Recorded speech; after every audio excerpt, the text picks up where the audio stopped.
Hello everyone, good morning. তোমরা সবাই কেমন আছো কমেন্টে অবশ্যই জানাবে। আর আমি আলহামদুলিল্লাহ তোমাদের দোয়ায় অনেক অনেক ভালো আছি। তো আজকে চলো একটা জুস নিয়ে সকালটা শুরু করি, সেটা হচ্ছে এবিসি জুস। তো এখানে আমি নিয়ে নিয়েছি বিট, তার সাথে ক্যারেট, তার সাথে আপেল। আর আমার হচ্ছে বানানা ছিল, তো তাই ভাবলাম যে বানানাটাও দিয়ে দিই, তাহলে একটু স্বাদটা ভালো হবে আর একটু ঠিক হবে, সেজন্যই আমি বানানাটা অ্যাড করেছি। তোমরা চাইলে বানানা অ্যাড নাও করতে পারো। তো তারপরে আমি হচ্ছে পুরোটাকে ব্লেন্ড করে নিলাম।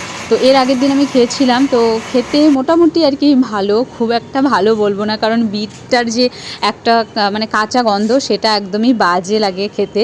তো ওটা আমি স্যালাড হিসাবেই বেশি পছন্দ করি, জুস হিসাবে মানে ভালো লাগে না আমার। তারপরে আমি আর বেশি দেরি না করে চলে গেলাম রান্নাঘরে। তো আজকে আমি রান্না করব পুঁই শাক কুমড়ো দিয়ে। গতকালকে পুঁই আর কুমড়ো কিনে এনেছিলাম, তো ভাবলাম যে সেটা রান্না করি। আর মিষ্টি কুমড়ার যে চোকলাটা রয়েছে, তো সেটাও আমি এখানটা হচ্ছে ভাজার জন্য কেটে নিয়েছিলাম। আর মিষ্টি কুমড়ার বীজগুলো আলাদা করে রেখেছি, কারণ মিষ্টি কুমড়ার বীজ মানে খুবই উপকার, তো সেই জন্য সেটাও আমি আলাদা করে রাখছি। সেটা আমি মানে বীজটাকে বের করবো আর কি, ভিতরের যে শ্বাসের যে বীজটা, সেটা বের করে খাবো। তারপরে রান্নাবান্না কমপ্লিট করে এই যে পরিষ্কার, মানে কি বলবো, পরিষ্কার করতে প্রচুর টাইম লেগে যায়। তো ভালো লাগে না রোজ রোজ মানে সমস্ত কিছু পরিষ্কার করাটা, প্রচুর টাইম সাপেক্ষ আর কি।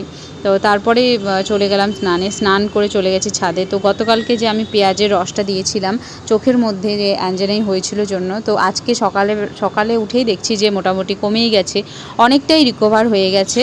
তো কিছুটা ব্যথা আছে। তো তারপরে আমি ছাদে সমস্ত কাপড় মেলে দিলাম। তো আজকের জন্য ভিডিওটা এখানেই শেষ করছি, টাটা।